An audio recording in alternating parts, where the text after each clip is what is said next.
হযরত মুহাম্মদ সাল্লাল্লাহু আলাইহি সাল্লামের জীবনের শেষ মুহূর্ত চলছে। ঠিক সে সময় একজন লোক এসে সালাম জানিয়ে বললেন, আমি কি ভিতরে আসতে পারি?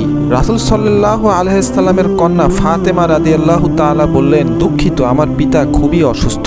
একথা বলে ফাতেমা রাদিয়াল্লাহু তাআলা দরজা বন্ধ করে রাসূল সাল্লাল্লাহু আলাইহি সাল্লামের পাশে এসে বসলেন।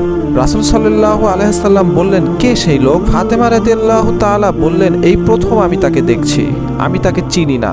রাসূল সাল্লাল্লাহু আলাইহি সাল্লাম বললেন, শোনো ফাতেমা, সে হচ্ছে আমার এই ছোট্ট জীবনের অবসানকারী ফেরেশতা আজরাইল। এটা শুনে হযরত ফাতেমার অবস্থা তখন ক্রন্দনরত বোমার মতো হয়ে গিয়েছে। রাসূল সাল্লাল্লাহু আলাইহি সাল্লাম বললেন, হে জিবরাইল, আমার উম্মতের কি হবে? আমার উম্মতের নাজাতের কি হবে? জিবরাইল আলাইহিস সালাম বললেন, হে আল্লাহর রাসূল, আপনি চিন্তা করবেন না, আল্লাহ ওয়াদা করেছেন আপনার উম্মতের নাজাতের জন্য।